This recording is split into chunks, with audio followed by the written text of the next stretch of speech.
কিছুদিন আগেও আদিবাসী কিশোর কিশোরীরা নিজেদের মাতৃভাষায় কথা বলতে লজ্জা পেত। নিজেদের ইতিহাস, ঐতিহ্য, সংস্কৃতি, অধিকার সম্পর্কে সচেতন ছিল না তারা। কিন্তু এখন তারা নিজেদের অধিকার সম্পর্কে অনেক সচেতন।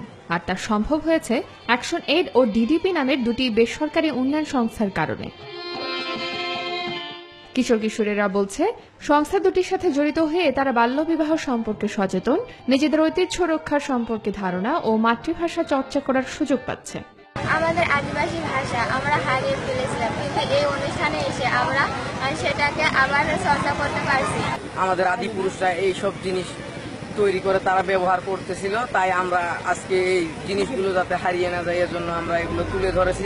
আয়োজকরা জানান, ক্ষুদ্র নৃগোষ্ঠীর ঐতিহ্য তুলে ধরতে এবং তাদের জীবনমান উন্নয়ন ও অধিকার সম্পর্কে সচেতন করতেই এই উদ্যোগ। আমরা লিডারশিপের প্রশিক্ষণ দিচ্ছি এই জন্য যেন ও নিজের অধিকার নিজে চাইতে পারে, নেতৃত্বের অবস্থানে গিয়ে নিজের কথা নিজে বলতে পারে। ও লোকাল গভর্নমেন্টের কাছে গিয়ে কিভাবে কথা বলবে, কিংবা প্রধানমন্ত্রীর কাছে কিভাবে কথা বলবে, কিংবা ও নিজের বাবা মাকে একটা ইস্যুতে কিভাবে রাজি করাবে। ক্ষুদ্র নৃগোষ্ঠীর শিক্ষা ও মান উন্নয়নে সর্বাত্মক চেষ্টা চলছে বলে জানান স্থানীয় সংসদ সদস্য। শিক্ষিত সমাজ গঠনের কারণে আমরা প্রচেষ্টা চালিয়ে যাচ্ছি, যার কারণে এই এলাকায় কিন্তু প্রাথমিক বিদ্যালয় ছিল না, স্বাধীনতা উত্তর প্রাথমিক বিদ্যালয় আমি স্থাপন করছি। আগামীতে এ ধরনের উৎসব আরো বেশি করে আয়োজনের কথা বললেন সংশ্লিষ্টরা। Desk report, news 24।